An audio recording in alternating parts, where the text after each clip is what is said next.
Hello everyone and welcome back to Project Fern. I'm Danny and today we've got another video on my 2008 Audi S3. As I'm going to be coming up to doing a full service on this car in the next video, I thought I'd take the time to go through the full service history on the car. The car's now 13 years old and has covered 142,000 miles. I've got this car from Cornwall. It's got full stamp service history, but it's also got the invoices to match up. In my eyes, if you've just got a stamp service book without the invoices, that doesn't mean anything. Anyone can stamp a book. So if you are looking at buying a car and it's got stamps in the book, don't feel bad or awkward in ringing them stamps up and seeing if the dealer can confirm that the servicing has been done there. Because at the end of the day, you want to buy the best car you can for the money and one that's been looked after the most. As I just said then, I'm going to be doing a full service on this car in the next video. I'm also going to be going through common parts that fail or need replacing or go faulty, a bit of preventative maintenance really. As we go through this list today, you'll see a lot of the common issues have already been replaced, but for what it costs, I'd rather replace them again myself and make videos while I do it. As you all know, this car's a 2008, which means it's 13 years old. I've gone through the 13 stamps in the book, and altogether the servicing that we've just got, like your standard routine services and bits that they pick up on, has come to £5,240.14 over the lifetime of this car. That also includes, like I say, a few common issue parts and stuff like this. I had 2 timing belts, which you'll find out what miles it was done at when I start going through this service history now. So in the service book, the first 4 invoices are missing for the first 4 services, which are 2009, 2010, 2011, 2012. I've rung the dealership up on the stamp. Unfortunately now, because of GDPR laws, they can't provide me with the invoice for the servicing, but they have confirmed that the servicings were done there. They couldn't even give me the price of what was paid. So for them first 4 services, I've had to go through invoices after that and work out how much that service would have cost so we can get to that total of £5,240.14.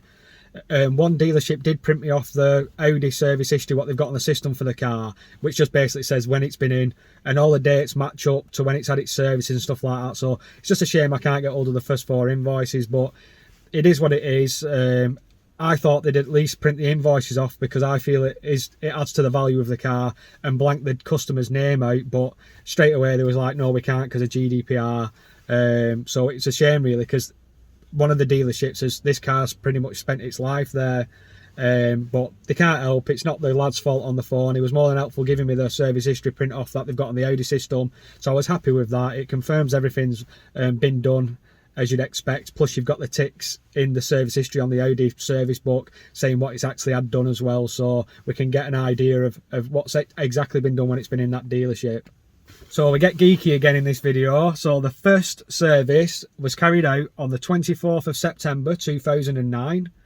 It was at 12,761 miles and it was done at Highland Audi Inverness, and the cost of that service was £110.53, and it was what was carried out, was an Audi long life service and the oil change box is ticked. I'm not too sure still what the long life service is. I think they would go off your driving and miles rather than a set amount. I think you could go up to 20,000 miles without having your oil change, which is a bit scary really on cars like this, but it's a product that they offered back in 2008. A lot of people took it, I believe, maybe if they did more miles, or maybe they did the long life servicing when they knew they'd be doing more miles. That didn't fall in with the standard servicing routine, but that was the first time it was in an Audi dealership at 12,761 miles, and it just had the oil change and the Audi long life service inspection. Next was the 12th of June 2010 at 19,311 miles. It's now in at Milton Keynes Audi. This time it was in there, it cost £150, and it's had again the Audi long life service oil change, the inspection, and it's also now had the dust and pollen filter change, which I believe is changed every 20,000 miles. The next year is the 14th of May 2011. The car's now done 28,592 miles and it's gone in at Hatfield Audi. It's cost £110.53 a year, and again it's just had the Audi long life service and oil change. So nothing's really, it's a bit of a shame, should I say, that I don't have the invoices to see if it had to have any like little recall work done or anything had gone wrong, any teething problems with the car. But there's nothing else written on the notes or anything for the car. It's just straight work. So if it would have had anything done, it probably would have been displayed on that service history sheet that they printed me off. So next, it's in April and it's the 25th, 2012. The car's now done 37,710 miles and it's gone into Milton Keynes Audi, and this time it was £200. They've had an inspection service, an oil change, they've had the brake fluid changed, and they've also had the dust and pollen filter change, which is working out at every 20,000 miles. For what they cost, I just change them every time you do a service. They're like £10 or something. But Audi say it's every 20,000 miles, so if you take it into the dealership, unless you request it, that's what they're going to be doing on the car. The next service is on the 8th of May 2013. The car's done 44,039 miles and it's gone back into Milton Keynes Audi. The guy who owned the car at the time has now spent £341.05. He's had to replace both rear coil springs at a cost of £276.61, which I do believe is a common issue on these cars. I've not checked these ones yet. It sits level at the back. Usually a telltale sign is one side sits a bit lower, which shows the spring is corroded and cracked. He's also had the oil filter, oil and sump plug replaced at a cost of £110.53, which gives you that total of £341.05. Now that I've got the invoices for the rest of the services, I can see that on pretty much every service they also changed the oil, sump plug and the washer, which is what I've got for my service kit. It must be a thing that they do. When I worked at Ford, you only replace like the fibre washer, and then later on the sump plug come with a washer built in, like a rubber gasket. They did perish over time as well. For what it costs, £3 I think, you may as well just stick another sump plug in. On that service as well, they also noticed that it was due a Haldex oil change. So the car's then 3 months later, on the 14th of August 2013, at 47,099 miles, it's gone back into Milton Keynes Audi and it's been hit with a service bill of £784.99. But that is for a major service, which is what I'm going to be doing in the next video. He's had the spark plugs, pollen filter, air filter, timing belt and tensioner, auxiliary belt, coolant, Haldex oil change, water pump, air intake bracket ball head stud, which is, I think they broke it when they were taking the air box cover off, the engine cover, because I do believe that's a problem as well. They're quite tight to get off. It's had an air filter rubber buffer, a securing lug, which again is probably what goes on top of that head stud. And he's also paid for an executive wash, which was £10. You'll have to excuse the sound of the rain if you can hear it. It started absolutely bucking it down here. The next service is the 13th of May 2014 at 50,482 miles. Again, in at Milton Keynes Audi. This time, £363.77. He's had an MOT and he's also paid for an insurance, which is an MOT protection. He's had oil filter, oil and sump plug replaced again. He's paid for 1 litre of Audi screen wash, and he's also had a brake fluid change. The next service is the 14th of August 2015 at 55,379 miles at Milton Keynes Audi. This car's only done 5,379 miles since its last service, and this time it cost £331.74. So he's had the aircon serviced, MOT with MOT protection again, oil filter, oil and sump plug again, and he's also had an aircon pressure sensor fit. That can be quite a common fault on these Volkswagens and Audis. When your aircon's not working, it does flag up a fault code. I helped a friend buy a car a few months back and their aircon stopped working, and it turned out to be that.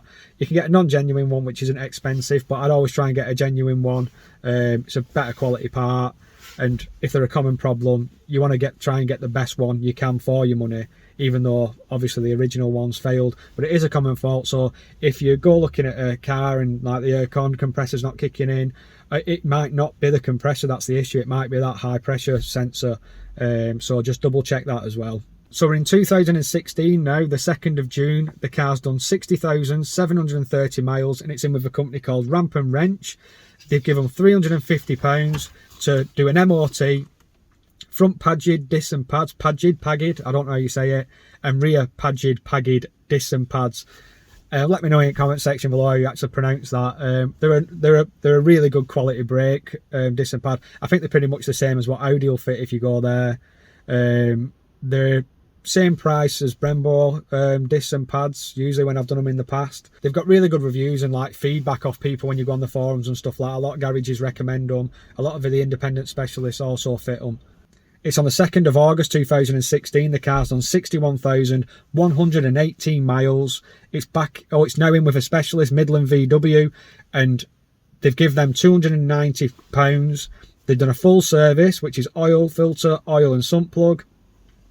They've done a brake fluid change. They've done the dust and pollen filter. They've done the air filter, fuel filter, diverter valve, cam follower. They've also done a washer pipe split by the bottle because the guy had reported that the washers weren't working and they'd found where the split is, and I suppose they've just fit a new a section of pipe in there.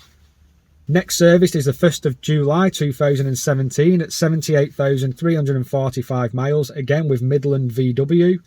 They've given them £196.94. They've done an MOT, an interim service of an oil filter, oil and sump plug, and they've also changed another common issue, which is the PCV valve. We're now in April 2018, the 28th of April to be exact. The car's done 96,446 miles. Again, Midland VW. They've paid £445 for a full service, oil filter, oil and sump plug, spark plugs, dust and pollen filter, air filter, fuel filter. They've had the Haldex oil replaced, they've had the gearbox oil replaced, and they've also had a brake fluid change as well. So we're 2 months later now, in June 2018, the 30th, the car's done another 4,000 miles. It's done 100,214 miles now. Back in with Midland VW again. They've took £184.55 off the customer. They've done an MOT, they've replaced the thermostat, and they've also cleaned the rear washer jet, which I've noticed isn't working on this car. We're now into 2019, the 5th of January. The car's done 110,769 miles. Back in with Midland VW, and it's got a bill for £725.78. So he's had the timing belt and tensioner done, water pump, new coolant. They've repaired the driver's side front door loom, which I believe is a common issue. If you open the door, sometimes the window buttons don't work and stuff. He's also had a full service, oil, filter, oil and sump plug, spark plugs, dust and pollen filter, air filter, fuel filter, front wiper blades, and they've had the oil pickup pipe done, which is another common issue, and also the O-ring, what goes on to that. So we're still in 2019, a few months later, June the 22nd, it's done 121,527 miles, and it's back in with Midland VW, £249.14. It's had its MOT, it's had an interim service, oil filter and sump plug.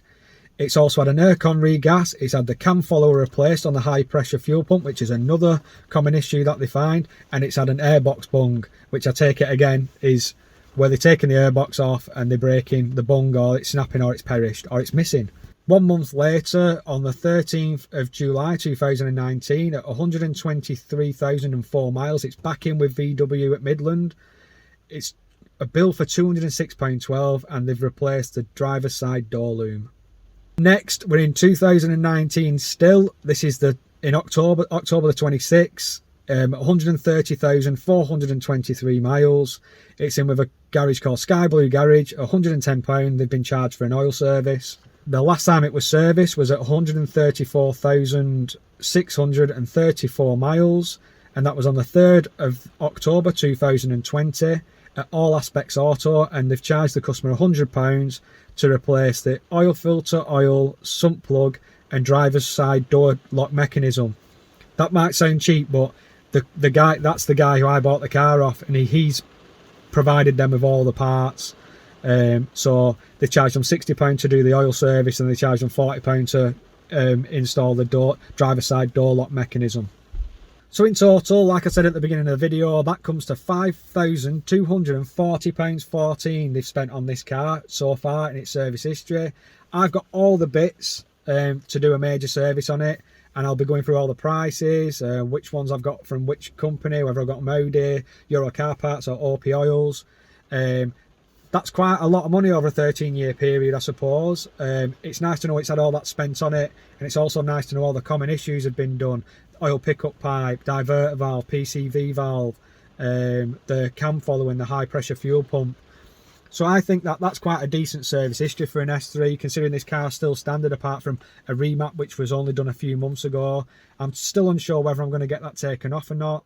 The one thing that does not concern me, because the car drives amazing. I've done over nearly 1,000 miles in this car now, but it's not had a clutch.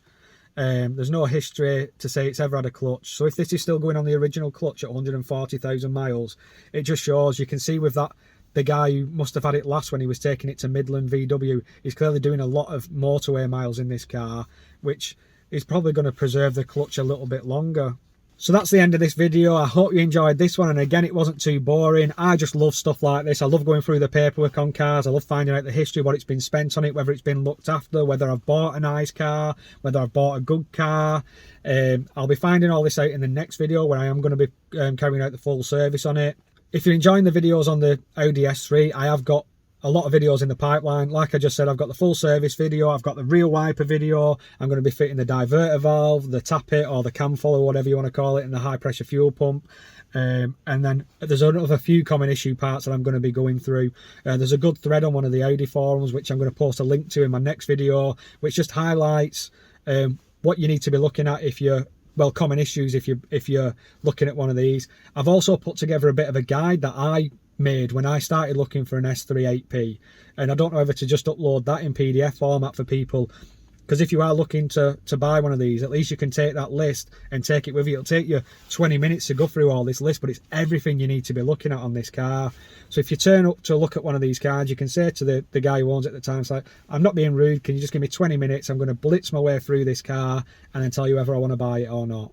As always, people, thanks for watching. I hope you're enjoying the Audi content. I've still got loads to come on the other cars that I've got. As always, people, hit the subscribe button, do a wheel spin on the like button. Any comments, put them in the comment section below. Let me know what miles your Audi S3's done and how it feels driving wise. Mine's done 142,000 miles now, and you would never tell in a million years. It drives smooth, it drives tight, it drives amazing. You'd never ever think this car had covered that kind of miles.